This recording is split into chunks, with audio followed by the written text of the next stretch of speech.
Good morning everyone, welcome back to my channel to a new blog. আজকে হচ্ছে 29শে November, শুক্রবার। আর এখন সময় হয়ে গিয়েছে সকাল 11টার মতন। সকালবেলা দেখতেই পাচ্ছ গাড়িতে করে যাচ্ছি, ভীষণ টেনশনের মধ্যেই গাড়িতে যাচ্ছি, কারণ আজকে হচ্ছে মিমির ডেলিভারি। মা, মিমি, কিংশুকদা আর পিসিমণি আগেই এসেছিল, আমি একটু বাদে আসছি। তো আমার শাশুড়ি মা, কাকি, দুই জেঠিদের সাথে আমি এখন আসলাম। আর আমি আসার পরে মিমির সাথে দেখা হয়নি, কারণ ওটি শুরু হয়ে গিয়েছিল দেখতেই পাচ্ছ। আর ভীষণই টেনশন হচ্ছিল সবার, সবাই দেখতেই পাচ্ছ এখানে রয়েছে। আর এখন কিন্তু ওটি কমপ্লিট হয়ে গিয়েছে, আর আমরা জেনেও গিয়েছি যে কি হয়েছে। তো ওর মিমির হচ্ছে ছেলে হয়েছে, ঠিক আছে, তোমাদেরকে জানিয়ে দিলাম। আর দুজনই ভালো রয়েছে। তো এখন আমি আর বাচ্চার মুখটা দেখাচ্ছি না, কিছুদিন পরে তোমাদেরকে অবশ্যই দেখাবো। এখন সবাই আছি, আর সবাইকে ফোন করে জানানো হচ্ছিল এগুলোই।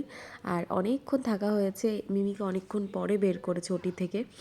তো যাই হোক, এরপরে আমরা চলে এসেছিলাম কোচবিহার হোটেলে, কারণ সকাল থেকে কারোরই কিছুই খাওয়া দাওয়া হয়নি, ভীষণ কেমন একটা লাগছিল। তাও আসবো না করে আসলাম আর কি। তো এখানে ভাত, ডাল, আলু ভাজা, মুড়ি ঘন্ট আর মাছের ঝোল নেওয়া হয়েছিল। এগুলো দিয়েই খাওয়া দাওয়া করে তারপরে চলো আবারও যাব মিমির ওখানে। তো আমি মোটামুটি সকাল থেকে পুরো সন্ধ্যাবেলা পর্যন্ত এখানে ছিলাম। আর এই ব্লগটা কিন্তু একদম সন্ধ্যাবেলার, মানে এখন 7টার মতন বাজে। সবাই চলে গিয়েছে, কেউ ছিল কেউ আসছিল। এখানে দেখতেই পাচ্ছ কিংশুকদা পুচকিটাকে কোলে নিয়ে নিয়েছে, আর আমিও কিন্তু নিয়েছিলাম, ঠিক আছে, তো সেটার ভিডিওটা আর করা হয়নি। আর মিমি এখন মোটামুটি সুস্থই রয়েছে, কিন্তু ফার্স্ট দিন যেহেতু সেজন্য নড়াচড়া করতে পারছে না, যেহেতু সি সেকশন হয়েছে।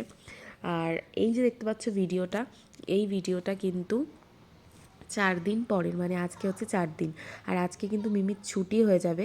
সেই ভিডিওটা খুব ছোট্ট একটা ভিডিও তোমাদের সাথে শেয়ার করলাম, জাস্ট খালি এই নিউজটা দেওয়ার জন্য যে বেবি কিন্তু হয়ে গিয়েছে, এটাই একটা গুড নিউজ। তো এই দেখো আমি এখন কোলে নিয়ে রয়েছি, এখন কিন্তু বাড়িতে চলে যাব। তো চলো ব্লগটা এখানেই এন্ড করছি। ভালো লাগলে অবশ্যই একটা লাইক করো, কমেন্ট করো, শেয়ার করো। ভিডিওগুলো ভালো লাগলে আমার চ্যানেলটাকে সাবস্ক্রাইব করে দিও, আর পাশে থেকেও অবশ্যই। তো চলো আজকের জন্য এইটুকুই, দেখা হচ্ছে কালকের একটা সুন্দর ব্লগের সাথে। Till then take care, tata, bye bye. চলো।